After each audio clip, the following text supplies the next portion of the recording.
Hello! I'm back in the Maggie kitchen and I'm so excited to be here again because I will be learning and trying out new recipes for Christmas na perfect for your celebrations, panghandaman or pangregalo to your loved ones.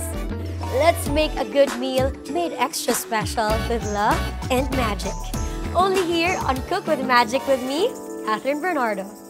Buti na lang, I can always drop by dito sa Maggie Kitchen kasi I could really use some recipe ideas for the holiday season.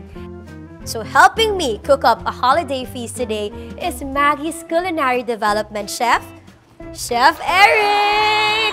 Hi, Chef! Hi, Kat! What's up, Hello?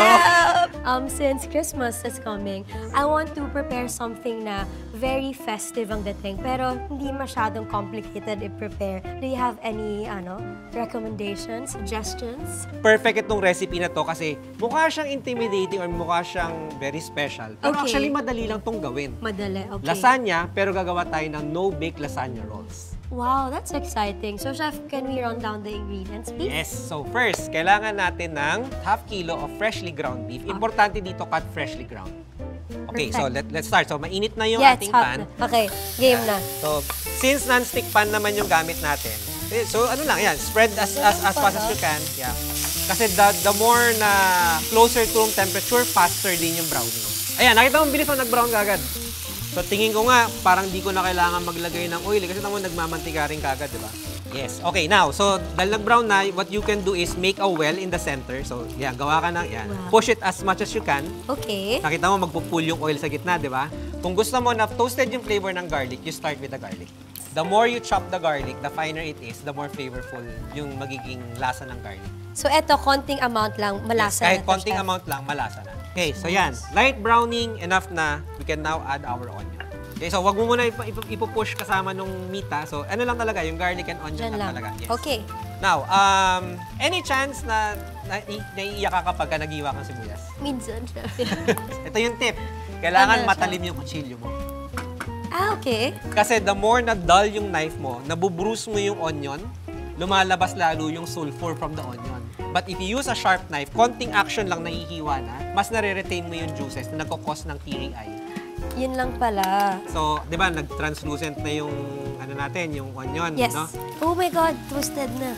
Yeah, so yun yung gusto natin ma-achieve, nagto-toast yung, Yung beef. Yung beef. So now, we can add the carrot. So maglalagay tayo ng liver spread. Pero kung gagamit kayo ng canned na liver spread, don't forget na isama mo sa saute. Okay. Para ma-cook off yung lasa ng canned aftertaste, pwede ngayon natin lagyan ng tomato sauce. Kung gusto mong pambata, i-cut mo yung tomato sauce ng banana ketchup. So ngayon, lalagyan lang natin ng konting water. For what yan, Chef? Meron tayong simmering time. Kasi all the flavors will blend together, tapos magti-tenderize pa yung ground beef. Okay. Diba? So, once it starts to simmer, pwede na nating i-lower down, tapos titimplahan na natin. Okay, now, if you're going to season, wait for it to simmer before you season. Yes. Mas madaling matutunaw, mas madaling mag-i-incorporate yung seasoning natin, which in this case, we're using Maggi Magic Sarap. Since Maggi Magic Sarap is all-in-one, hindi na kailangan ng ibang pampalasa. Pinagsama-sama na lahat ng kailangan pampasarap like fresh garlic, onion, real chicken, and spices sa bawat granule. So perfect siya para sa mga baguhan sa kusina like me. At this point, kailangan medyo slightly loose than dun sa thickness na gusto mo. Kasi nga gusto pa natin mag-simmer. Brown sugar to balance the sourness ng ating tomato sauce. Pag happy na tayo sa lasa, pwede na nating palamigin so we can assemble. Takot Okay. yung alat. Yep. Parang tama lang yung timpla ng lahat. Yes. Especially lalagyan pa ng pasta. Yes. So, should I turn this off? Yes, turn off na. Tapos we're going to It's cool it down. done. Okay, ready na tayo to assemble. Let's get rolling. Okay, so you can set aside our sauce. Okay, so meron na tayong boiled na lasagna sheets na pwede na tayo mag-assemble. Nag-cool down na rin yung ating sauce. Yes, malamig na, Chef. Safe na yan. Yep. Napansin mo yung lasagna sheets, hindi siya plain lang. Yeah, bakit nga, Chef? Intentional yon kasi yung ridges na yon and yung curls na yan sa gilid will hold the sauce better compared Makes sense. sa flat na lasagna sheet. Okay, so lagay tayo ng mga 1 tablespoonful. Tsaka napansin ko din kasi sa lasagna, Kat, yung pagka kasi layers, tapos pag nabuksan mo na, nag-start siya mag-dry. Yes. Hindi ka tulad nung naka-roll, di ba? Bubuksan mo siya pagkakainin mo lang, di ba? Kasi kukuha ka ng 1 portion. So, mas nape-preserve mo yung texture. Yung next na gagawin natin is, lalagyan ngayon natin ng Nestle All-Purpose Cream. So, traditionally, bechamel talaga. Milk sauce talaga yon. Kaya lang, syempre, added step yon sa pag-prepare. Oo, medyo effort. Gagawa ka ng another sauce. So, ito, ang maganda dito, yan ay parang pinaka-bechamel sauce natin. Mas masarap pa kasi cream-based, hindi milk-based. Okay. Okay, tapos spread out lang natin. Fold mo muna tong first. So, tapos iro-roll natin. Yung saktong tight lang, pero hindi naman super tight na mag-ooze out yung ating sauce. Perfect tong gift. Actually, pag merong nagbibigay ng usually food pag Christmas or pag holiday season, sobrang na-appreciate ko, especially if it's home-cooked meal.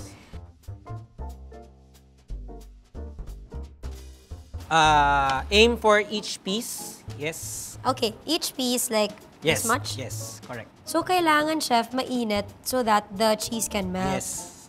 Pero kunyari, i-bake mo naman or ito-torch mo naman, kahit hindi naman. Okay.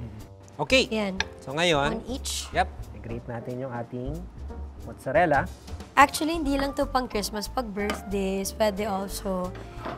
Yes. So first, syempre sa mga magagawa nito, make sure na safety first. So, adjust nyo yung heat.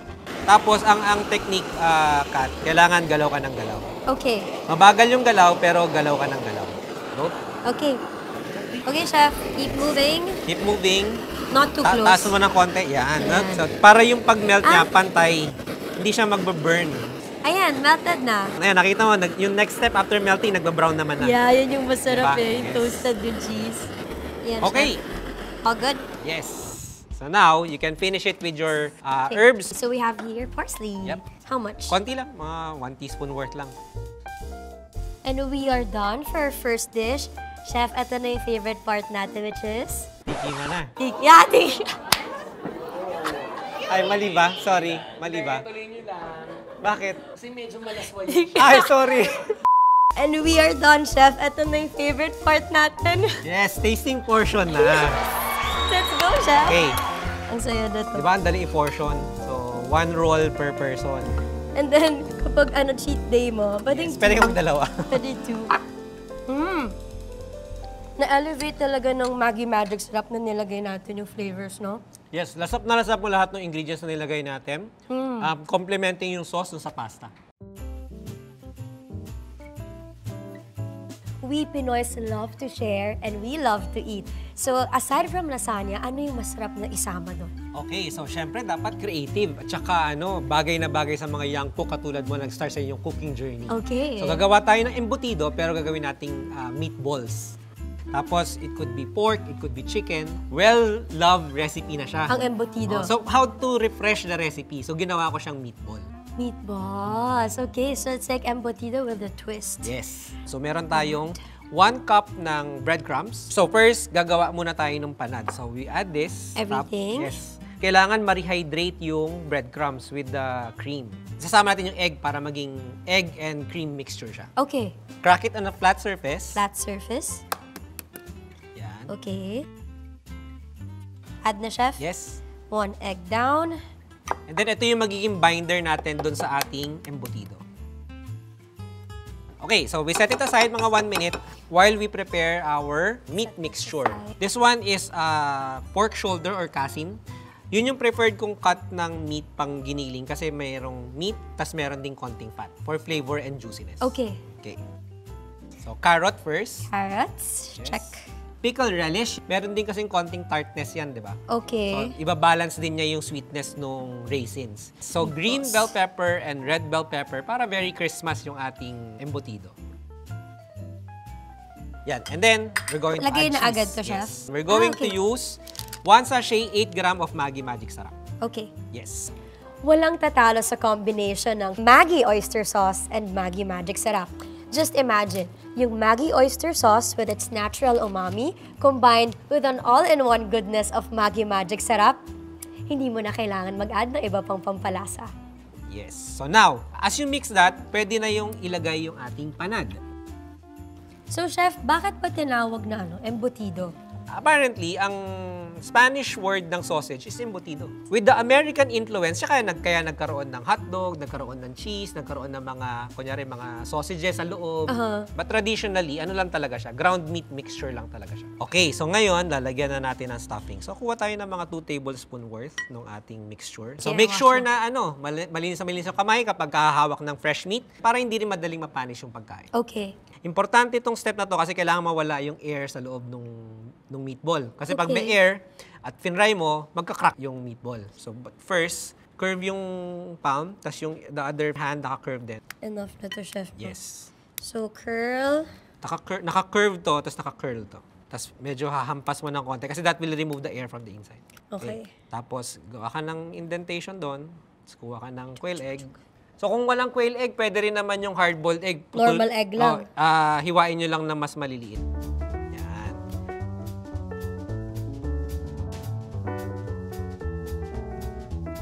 Okay, Chef, so we're done with this. Our meatballs are ready. So, should we fry it na? Yes. So, now, I'll drop my oil. Don't just add na kung saan mo lang maisip na ilagay. Magkaroon ka ng pattern para alam mo kung ano yung unang babalik na rin. Okay. That's a good tip. Yes. Minsan kasi nauna mo i-flip yung kakalagay lang. Correct. So aside from the recipe, diba, the dishes na ginagawa natin, ang dami natin natututunan kay Chef na hacks. At saka yung word of the day. Ano ulit yun, Chef? Panad. Panad. So, ngayon, don't worry na yung mga brown bits na lumalabas from the meatball. Okay lang yun kasi magiging part of the sauce naman. Okay lang. Wag lang talaga masusunod.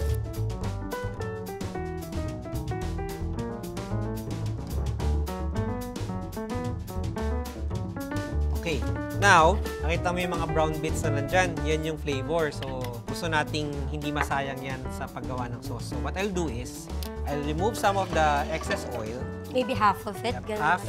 Yep. Okay. Tapos from there, lagay ko na yung garlic. So, onion. And then we're going to add water. How much? Mga 1 cup of water. So now, ang tawag dyan is deglazing. Dahil may water na, we can bring up the heat, yung todong apoy, para ma-melt yung mga brown bits. So Yes. we want a background taste dun sa ating sauce. So we're going to add Maggi Magic Sarap. Okay. Tapos, lalagyan ko ngayon ng Maggi oyster sauce for color, for sweetness, and umami. So this one is about 2 tablespoon ng cornstarch. Cornstarch. I-dissolve ko sa 2 tablespoon ng water. Hindi katulad ng flour, matagal maluto. Ito, 10 seconds, luto na yung sauce. So cornstarch is better for thickening the sauce. Got it. Chef, ang bango niya, is it because of the oyster sauce? Yes. Yung umami no? Para siya yung sa fishball nga. Yes. Sige, so lipat ko lang dito. Yung lapot, wag sobrang lapot. Wag din naman malabnaw. So kailangan yung kakapit talaga yung ating sauce sa meatball. Okay. Spring onion, kung mahilig ka sa spring onion, pwede... How much, Chef? So, 1 teaspoon lang, para lang for pop of color dun sa ating... Chef, shall we try? Yes, tasting portion. Let's go! I'll get this one. Gusto ko yung medyo toasted. Ayun yung quail egg. Naka-happy. Let's go. Cheers po. Cheers. Mmm. Mmm. Sarap talaga, di ba? Masarap, as is. Now we put the sauce. Yes. Masarap. So, try natin with the sauce. Mas masarap din with sauce. I want more. So, na-capture ba yung recipe ng embutido pero we presented in a creative way? Yeah, in a very modern way. Captured. Thank you, Chef. Yep. So, Kat, ready ka na ba sa ating third and final recipe? Ready, Chef. Yes, so napakadali at napaka-rich nitong ating last dish, but very easy with 3 simple steps. Okay, so ang dish natin ay creamy tuna dip. Oh, tuna. I love tuna. Yes. Kahit napaka-simple nung ating dish, napaka-rich, napaka-creamy. Tapos, perfect paired with nacho chips or crostini. So, meron akong technique na ginagawa. Ang tawag is cold start method. Ah, okay. So, Style ano ko to? yun. Pauso mo to, Chef. Okay. So, first, yung ating oil at garlic, combine in a pan without heat. Without heat, so Yes. we won't turn it on. Yes. So, habang nagbi-bring up yung temperature ng ating pan, lumalabas din yung flavor and aroma of the garlic. Okay. Yan. So, ngayon pala nagsisizzle. So, kung gusto mo ng tone down yung flavor ng onion, you add it in the sauté. If you want it strong, pungent, and crisp, add it towards the end. Okay. 2 cans ng tuna. Tuna? So, maganda yan. Dudurugin mo talaga kasi every scoop of the crostini or the nachos, gusto mo maraming pieces of the tuna. Yan. So, Perfecto, di ba? Lalo kapag Noche Buenas or kapag may mga Christmas parties. Pwede ito yung pang potluck nyo actually. Yes, potluck, pang regalo, pang exchange gift, pwedeng-pwede. At ang maganda Pwede. dito, Kat, mas sumasarap habang tumatagal kasi nagbe-blend yung mga flavors. So Hindi mabilis mapane, Chef. As long as you put it in the refrigerator in a clean container, Glass jars. glass jar, malinis, kahit 1 week, nagde-develop pa yung flavor. Okay. So perfect talaga na pang regalo. Ang importante dito dahil canned good yung tuna na ginagamit natin, kailangan nating mawala yung canned aftertaste or aroma. Okay. And you get that by sauteing. So habang sinusutay mo, nawawala yung canned aftertaste. And then, we're going to pour 1 pack 250 ml Nestle All-Purpose Cream. Mayonnaise, about 2 tablespoons. Once na ma-add yung ating mayonnaise, lower down the heat kasi you don't want na mag-break yung mayonnaise. And then, about 1/4 cup of your preferred cheese. Preferred cheese. Okay. Yeah, grated. And tip lang, since we're talking about queso de bola, para tumagal yung queso de bola, lagay mo sa freezer. Freezer siya. Balutin mo ng aluminum foil, lagay mo sa freezer.